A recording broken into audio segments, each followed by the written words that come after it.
Hi, Simon and Elliot. It's your mom. So today I want to read you a story that I think you remember, called The Invisible Boy. Okay.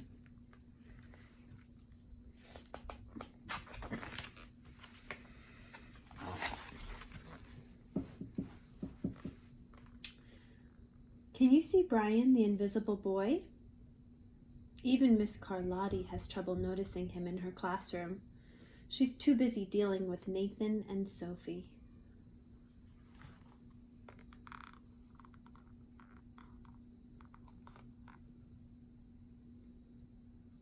Do you see the invisible boy?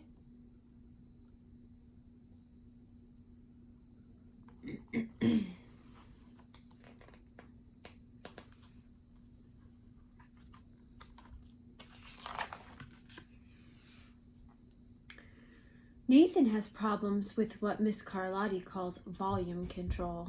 He uses his outside voice inside too much. Sophie whines and complains when she doesn't get her way. Nathan and Sophie take up a lot of space. Brian doesn't.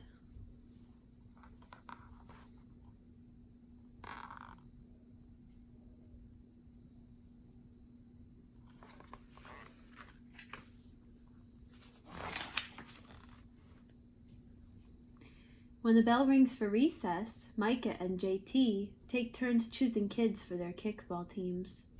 The best players get picked first, then the best friends of the best players, then the friends of the best friends. Only Brian is left, still waiting and hoping.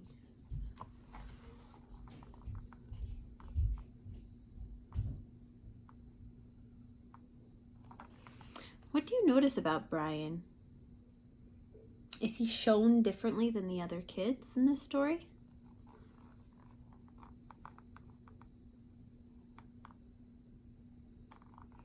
Yeah, he's shown in black and white and the other kids are in color. I wonder why the illustrator decided to do that. I wonder what they wanted to show. Also, how do you think Brian felt being picked last for the game? Is there something that you see that tells you that?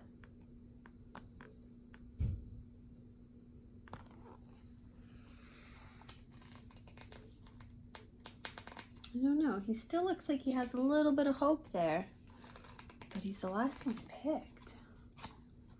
Looks like he's waiting for someone to pick him. JT glances in Brian's direction and just as quickly looks away. We've got enough players for each team, he tells the others. Let's play ball. Oh, so no one picked Brian. Now by this picture, how do you think he feels? What tells you? Or what shows you how he feels? I see that he's kind of shrugging his shoulders, right? And his face looks sad. He's looking back at the other kids playing. Poor Brian. In the cafeteria, Madison and her friends talk about her birthday party. The rope swing over the pool was awesome, says JT. Yeah, so was the water slide, adds Fiona. That was the best pool party ever. I'm so glad you guys had fun, says Madison. Everybody did except Brian. He wasn't invited. So all the kids are talking about the pool party, but Brian wasn't invited.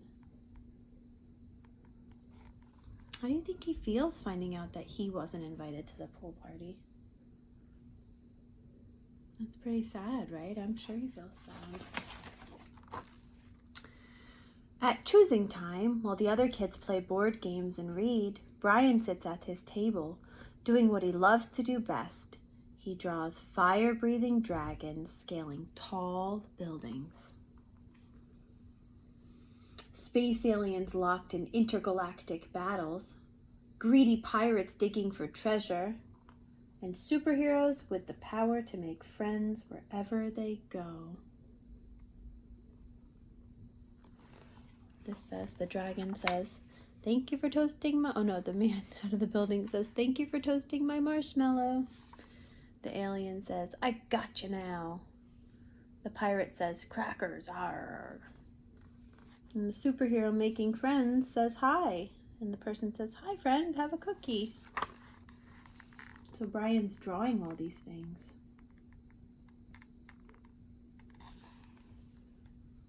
I can tell he really enjoys drawing. Look at his face. He seems happy. What are some things that you do that make you feel happy? One thing that I do to make me feel happy is spending time with you, of course, and also cooking and gardening, right? And listening to music.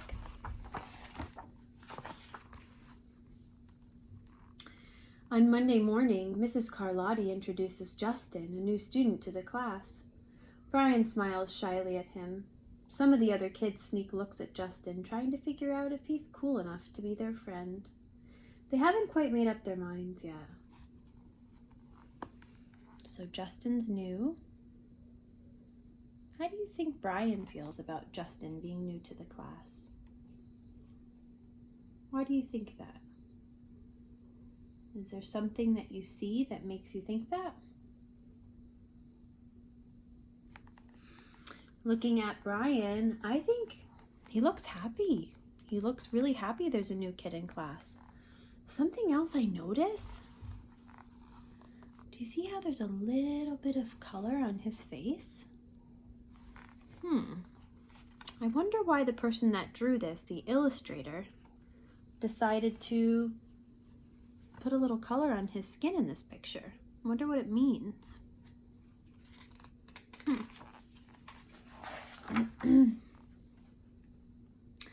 At lunch, Madison and JT watch Justin eat with chopsticks. "What's that?" asks Madison as she points at Justin's food. "It's bulgogi." "Bul what?" And the kids all laugh. All of them. That is, except Brian. He sits there wondering which is worse, being laughed at or feeling invisible.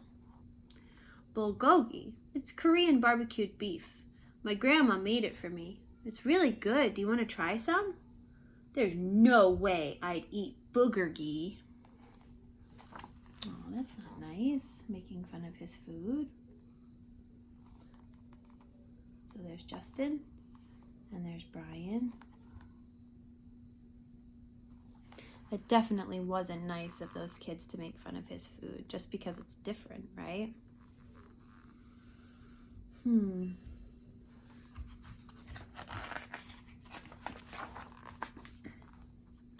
The next day, when Justin goes to his cubby to put away his backpack, he notices a piece of paper with his name on it. "Justin, I thought the bulgogi looked good." From Brian. Yum. So Brian wrote Justin a little note saying, "I think your meal looked good. I don't know why those kids were making fun of it." How do you think this makes Justin, the new kid, feel? He's smiling. I think it probably made him feel good. At morning recess, Brian finds a piece of chalk on the ground and starts drawing. "You're Brian, right? Thanks for the note." "Yeah." "Hey, Justin," Emilio calls out from the tetherball court. "You're up next." "Sorry, I gotta go," says Justin. "By the way, that's a really cool drawing," he adds before taking off. So Brian and Justin are talking.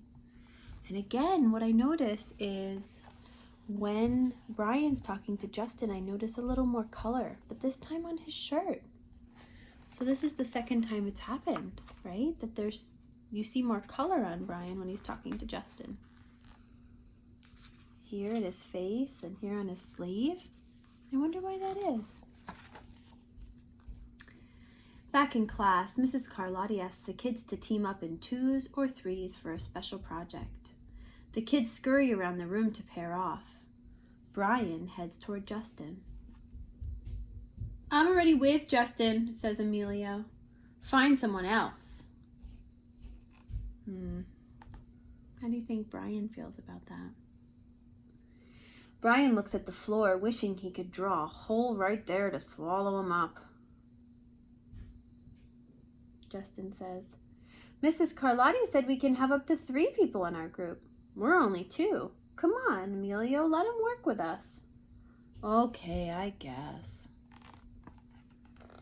What do we notice about Brian again? What's happening? What do we see? We're seeing more color on Brian. I'm seeing a trend here.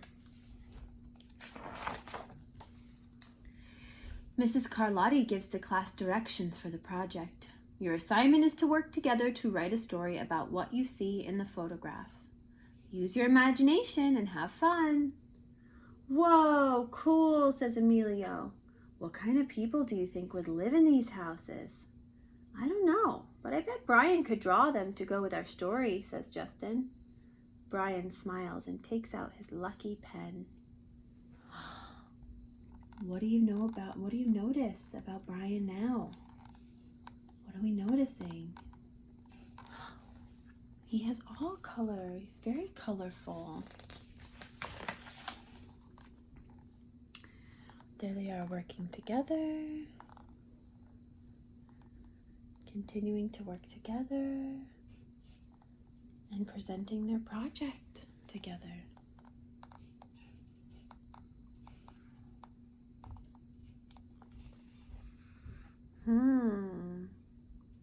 There's something else that I notice about Brian, is that in this picture, other than being very colorful now, how do you think he's feeling? And how do you know? Yeah, he seems happy. He's smiling. It's lunchtime again. Brian's least favorite part of the day. Another 20 long minutes of kids talking and laughing with everyone else but him. Brian! He hears someone shout. Hey, Brian, over here! Brian turns and sees Justin waving him over. Emilio nods at Brian as he makes room for him to sit at the table.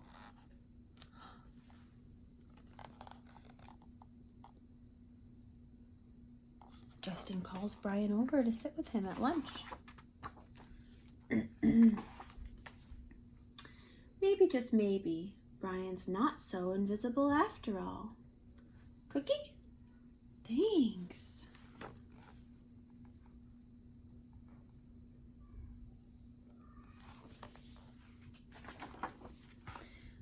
So, that was an interesting book, right? So we see that, Brian goes through some changes. And some of it is the way that the illustrator, the person drawing the picture, shows Brian, which really shows some of the changes or development of this character, right? So in the beginning, we see Brian with no color at all, right? He's in black and white, drawn in black and white. And that symbolizes that he feels invisible, that he feels sad. And then as he gets acquainted with Justin, the new boy, and Justin reaches out to him and includes him and becomes his friend, we see that Brian starts to be shown colorful, right? To symbolize that he's happy and he feels included. So I think that's pretty neat that an illustrator, someone drawing the book, can show that much, right? Can tell you that much about a character, even without any words at all, which is pretty neat. The other thing that I think is important about this book is to consider, and I know you don't see a lot of kids now, but when you're playing with friends or with family, right, that you have to think about what our actions, how they affect other people, right? And think about it from their perspective. And we want to make sure that we're being kind and that we're including everybody, because everyone is equal, just like we talk about, right? And that everyone could use a friend, and everyone needs someone that includes them. So I think that we should remember to try to be like Justin, right? That little boy that included Brian and that reached out to him and tried to be his friend.